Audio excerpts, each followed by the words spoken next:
In the last lecture, we looked at the big picture of how genetic information that's stored in DNA flows to proteins via the intermediate messenger molecule, RNA, through a set of processes that were described by what we called the central dogma of molecular biology. In today's lecture, we're going to return to DNA and ask how information about protein structure actually is encoded in DNA in the first place. To remind you one more time, there are two properties necessary for DNA to act as an information-bearing molecule in living systems. It has to be able to be replicated accurately, so copies can be transmitted, and we've looked at that in detail now. And it has to provide a readable code for storing information. Today, we'll begin to look in detail at the nature of that code and how it works. Now, let me give you an example of a simple code. You may or may not be familiar with the cryptoquote puzzle that occurs in the comic sections of many daily newspapers. If you're not familiar with it, it involves some famous or amusing quote that's had all of the letters in it substituted for other letters. For example, all the A's may be substituted with W's, all the B's with P's, and so on. The substitutions are always consistent. That is, W will always be substituted for A, P always means B, and so forth. And the puzzle is solved simply by figuring out the correspondence of letters, making the appropriate back substitutions. This code is a very simple code because it just involves finding the equivalence of single symbols, which are both in the same alphabet. The code we need to direct protein synthesis has to be more complex than that for two different reasons. The first reason our code needs to be more complex is that DNA and proteins are very different kinds of molecules. Even if we could imagine a code that establishes a relationship between the bases in a nucleic acid and the amino acids in a protein, which of course we can, how could this correspondence work on a molecular level? Remember that the trick to DNA replication and to RNA transcription is that there's an inherent correspondence between complementary base pairs, A always pairing with T, C always pairing with G. And this correspondence, you'll recall, is because those base pairs actually have a highly stable, a maximally stable interaction depending on the hydrogen bonding that occurs between them. Now, is there some way to get a molecular mechanism that could achieve a similarly predictable interaction between a particular amino acid and one or more particular nucleic acid bases? The fact that proteins and nucleic acids have quite different biochemical properties in general actually suggests that this sort of direct molecular correspondence, analogous to the complementary base pairing in DNA and RNA, is unlikely to occur. What we need is for some way to have nucleic acids and proteins communicate, maybe through some translator who speaks the language of both. Francis Crick actually was the first to propose this solution. Crick suggested that there must be an adapter molecule, a molecule with two functionally different ends. On the one end, he suggested there must be a mechanism for attaching a specific kind of amino acid, and at the other end there must be a mechanism for interacting with a specific sequence of nucleotide bases. And indeed, Crick was correct. There are such adapter molecules. These are small, highly specialized strings of RNA, a kind of ribonucleic acid called transfer RNAs, or tRNAs for short. We're going to come back later and look more closely at tRNAs and how they function. But first, for now, I want to go on and talk about the second reason that our code has to be more complex than the simple substitution code like the cryptoquote code that we talked about at the beginning. And this is because there are 20 kinds of amino acids, but only 4 kinds of bases in nucleic acids. We have A, G, T, and C, and that's it. So if we had a simple substitution that was 1 for 1, we could only have a code that was specific for 4 different amino acids. But we have 20 of them to account for. What that suggests is that sequences of more than one nucleotide must be used to code for a single amino acid. By analogy, This would be like having the bases of a nucleic acid combined together to form code words where each base is a single letter in that word. So how many letters, or how many bases, I should say, must each word be for this kind of code to work? Well, imagine that we had code words that were made up of 2 letters each, that is, just 2 bases each. That would not be sufficient to code for all of the amino acids, and here's why. It's just a simple little bit of math. If we have 4 things, and we combine these 4 things in pairs, then we can make 4 times 4 unique combinations. That's 4 squared combinations, which is only 16, falling short of the 20 we need. However, as you might guess, if we make combinations of 3 things, that is a triplet code, then we would have enough unique strings, because 4 times 4 times 4, 4 cubed, is 64. More than enough. Actually, a 3-letter code might even suggest that the code would have some sort of redundancy, because we'd have a lot of code words left over after we assigned 1 to each of the 20 amino acids. Now, the logic in support for having a 3-letter code seems pretty obvious, but this logic simply suggested a testable hypothesis which then had to be demonstrated. Once again, it was Francis Crick, who we've seen many times now, along with colleagues, who demonstrated experimentally that the genetic code must involve sequences of 3 bases. Crick and his colleagues used a technique that in which they could cause a very particular kind of mutation in the DNA of a virus. This involved using a class of chemicals called acridines that would cause the elimination, the deletion of just 1 base pair from a DNA double helix, or alternatively, the addition of just 1 base pair, but only just 1, so that if they applied this treatment in the appropriate fashion, I won't go into the details, but if they applied this treatment to a virus's DNA, then they could be assured that either 1 base pair was lost or 1 was added. Now, let me explain the logic of how they used that technique in the following way. Consider a simple sentence. And you might even want to write this sentence down so that you can see it. Imagine this sentence, "Old men are fun." That sentence is composed of 4 words, each specified by 3 letters.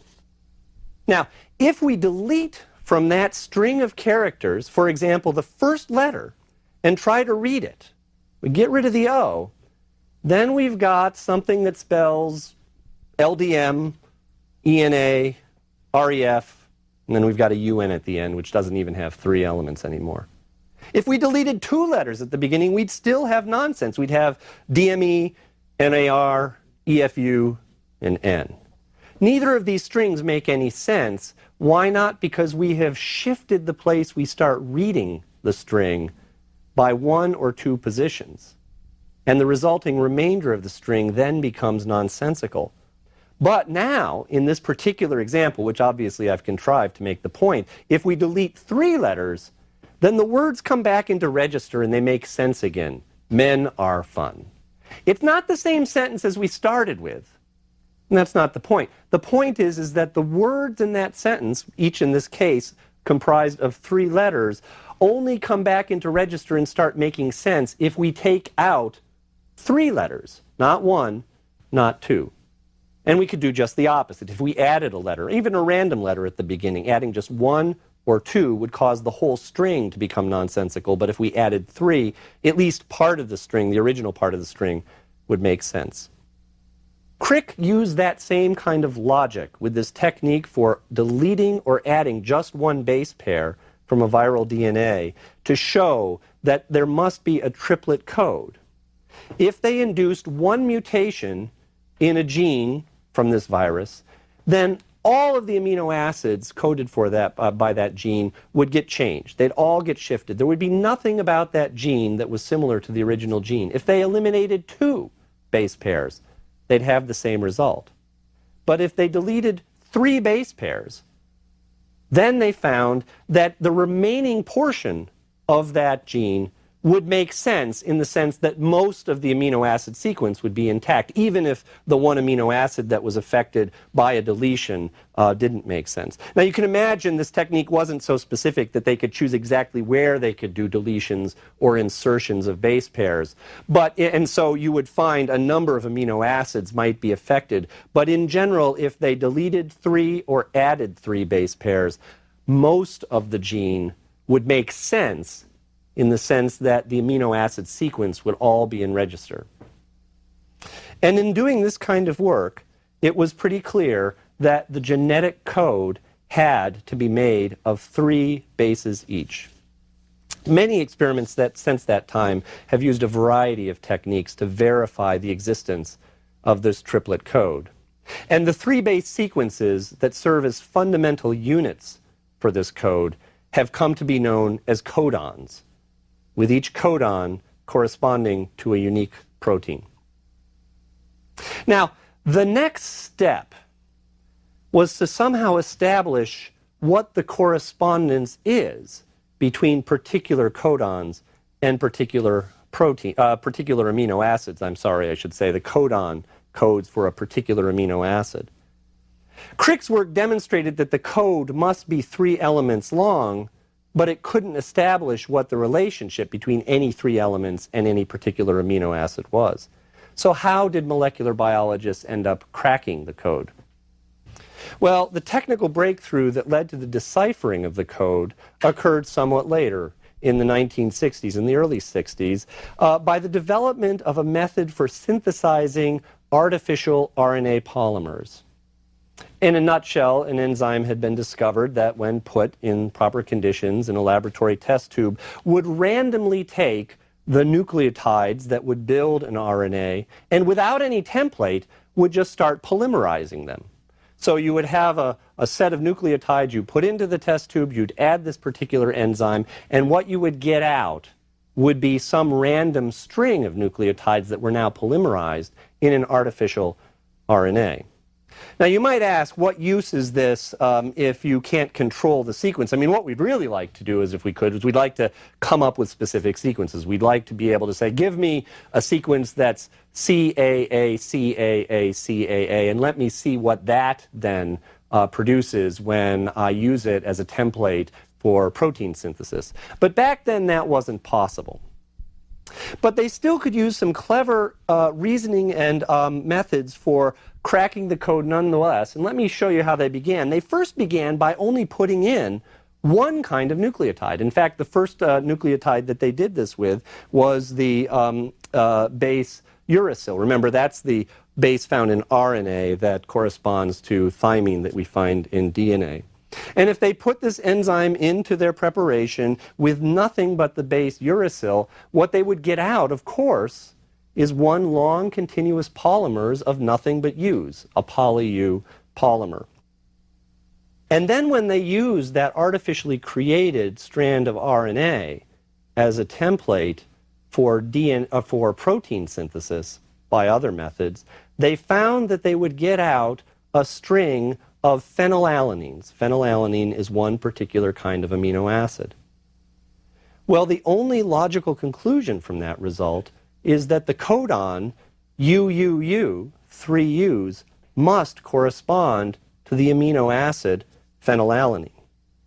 Similarly, it was easy enough to understand how they could decode strings of A's, which actually produced strings of amino acids of lysine amino acids, strings of C's, which turned out to code for prolines, strings of G's, which produced glycines. So the first 4 codons, which were codons that had all the same bases, were easy enough to figure out how to decode. Codons that included different combinations of bases, however, were harder to decode, but not impossible. And this is where the work got to be really clever. And I'm not going to go into the details of how they did this, but suffice it to say that even though it wasn't possible at the time to synthesize a known sequence, we can do that, by the way, now very easily using the techniques we have available today. But even though it wasn't possible to do that then, if they added nucleotides of known different proportions into their reaction mixture, then they could predict what all of the possible codon sequences that would be formed would be in their own known proportions. So for example, without going into the math, if you put in a 3-to-1 mixture of A and G and allow this synthesis to occur, you predict that there would be different proportions of the possible combinations, with the largest proportion being the combination AAA. A smaller proportion of the possible codons would be AAG or AGA or GAA. An even smaller proportion would be AGG or GGA, and so forth.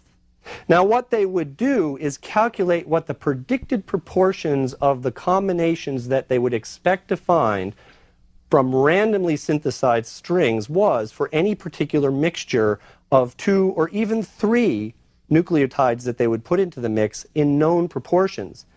Then they would allow the reaction to run. They would then use the synthetic RNA as a template for synthesizing a polypeptide, and they would ask what was the proportion in that synthetic polypeptide of the different kinds of amino acids. So this was a lot of detective work, and you can imagine that there had to be a number of these experiments done, and the probabilities didn't necessarily always match up exactly with what they got out, but by matching predicted and observed proportions of the amino acids that should be produced based on what you expected to be the relative proportions of codons produced in the string, they were able, and a lot of cross-checking of course, they were able to use this puzzle-solving approach to infer the entire genetic code, to figure out what every combination that was possible of 3 bases in sequence would mean in terms of a particular amino acid. Now, I actually think that the decoding of this information is a remarkable milestone in the history of humankind, because it essentially gave us a dictionary really of the relationship between nucleic acids and amino acids, which is the basis on which all life depends. If you look at this dictionary, if you look at a table of the relationships between particular sets of 3 bases and amino acids that they correspond to, there are a number of things that emerge from this. First of all, as we suggested earlier, because there are 64 possible combinations, that is 64 codons, and only 20 amino acids, there's redundancy in this code. That is, some amino acids are coded for by more than one codon. For example, if you look at the amino acid serine, you see that there are 4 different combinations that all correspond to serine. Turns out to be UCU, UCC, UCA, and UCG. Note that the redundancy in this genetic code is not random, because in fact you see this for all sorts of sets. If you look at the amino acid arginine, then CGU, CGC, CGA, and CGG all are codons for that particular amino acid. So the synonyms that occur in the genetic code usually involve differences in the 3rd base in the triplet. So we have redundancy in the genetic code, but we don't have any ambiguity. In other words, each codon, each sequence of 3 bases, corresponds to only one amino acid. The codon UCU codes for serine and nothing else. And of course, this lack of ambiguity is absolutely essential if we're going to have a functional code. We have to have the codon mean a particular amino acid and nothing else. Now, I said there are 64 possible combinations, 64 possible codons. It turns out that only 61 of these 64 codons actually correspond to a particular amino acid. 3 of the possible codons are actually what we call stop codons. These stop codons don't correspond to any amino acid, but instead, when these stop codons occur in a sequence, in a sequence of genetic information, they serve as a sort of punctuation, like the period in a sentence, indicating that the message ends here. That is, signaling that the protein is complete, when you've done the previous amino acid. So we have 3 stop codons. Now there's one codon, which is an especially interesting codon. It's the codon AUG, which serves a dual function. It does code for an amino acid. It codes for the amino acid methionine. And it turns out it's the only codon that does so. So in this case, there's no redundancy.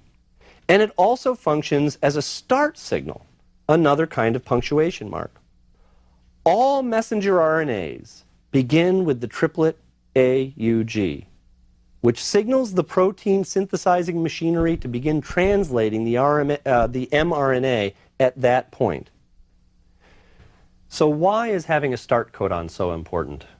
Well, the reason is that it serves as an unambiguous marker for exactly where to start reading the sentence.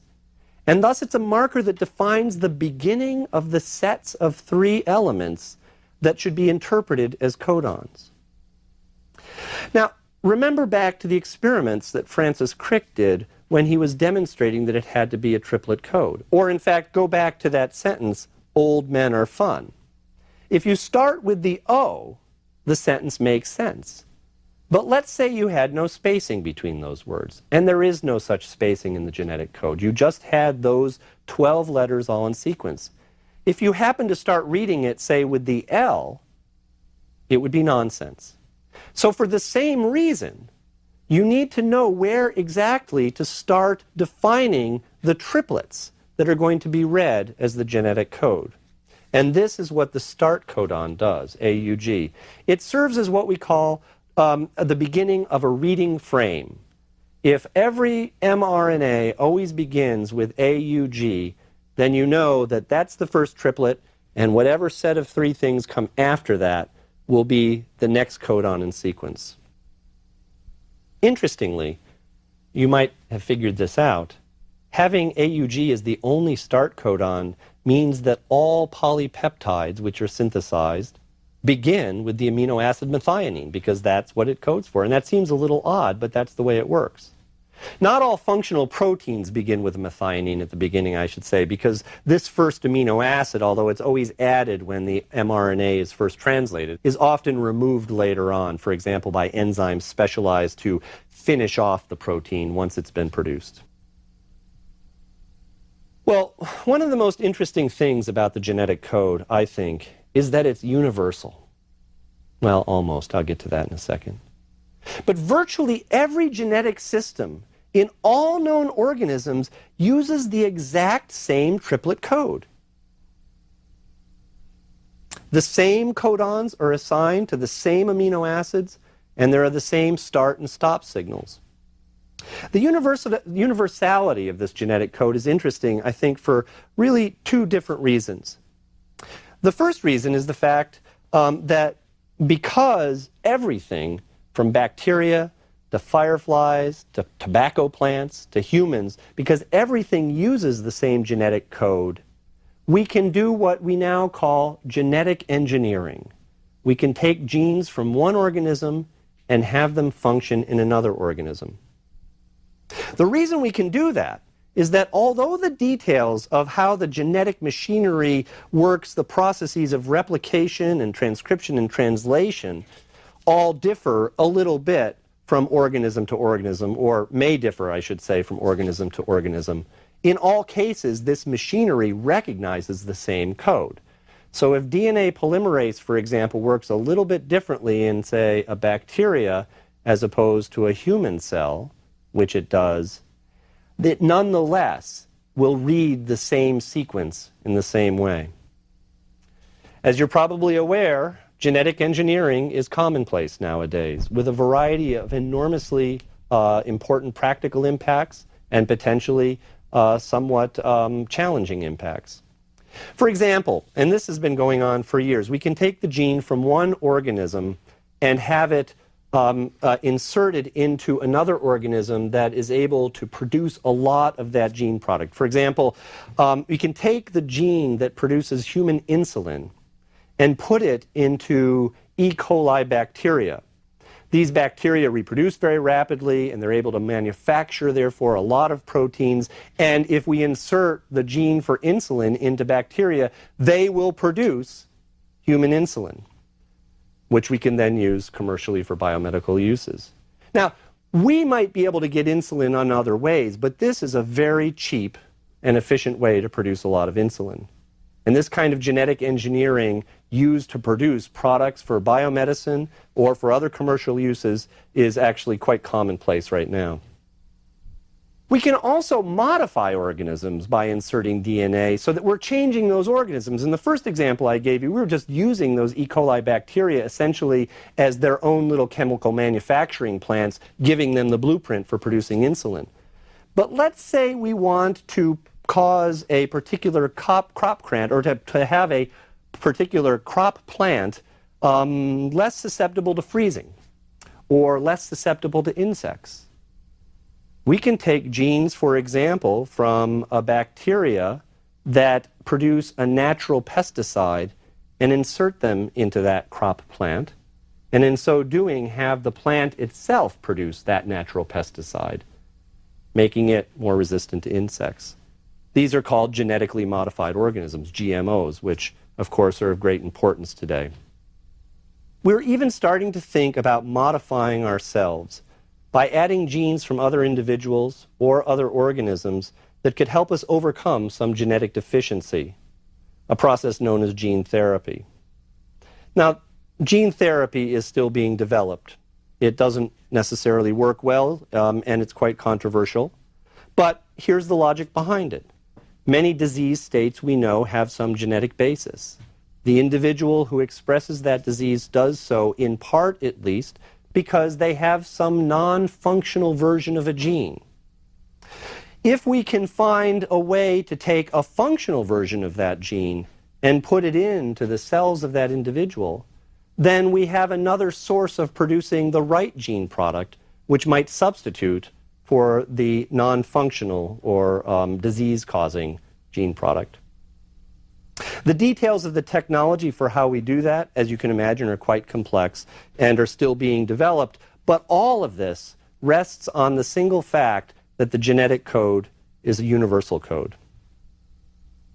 Now, there's a second, quite different reason that we should be interested in the universality of the genetic code, and that is that it brings us back to questions we started this course with about the origin of life.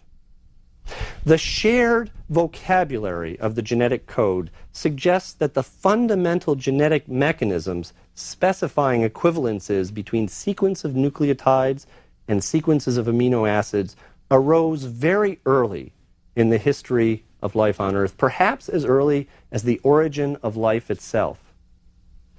As I've said, we don't know exactly how life arose, especially how genetic systems arose. But the fact that we all share the same code is consistent with the idea that all life derived from a single common ancestor that occurred sometime long, long ago. Now, I said the genetic code is universal. Well, almost. There are some exceptions to the code. But these exceptions are relatively minor, and in that sense, they prove the rule again. Most of these exceptions involve assigning one or two of the three stop codons in the code that we've been talking about to an amino acid, as opposed to serving as a stop codon. The exceptions also occur in cases that are likely to represent very ancient divergences. You remember we talked about the idea that those two organelles involved in energy processing in eukaryotic cells, mitochondria and chloroplasts, might have derived from some event early in the evolution of life where one cell engulfed another, with the mitochondria and the chloroplast being the descendants of the cell that was engulfed.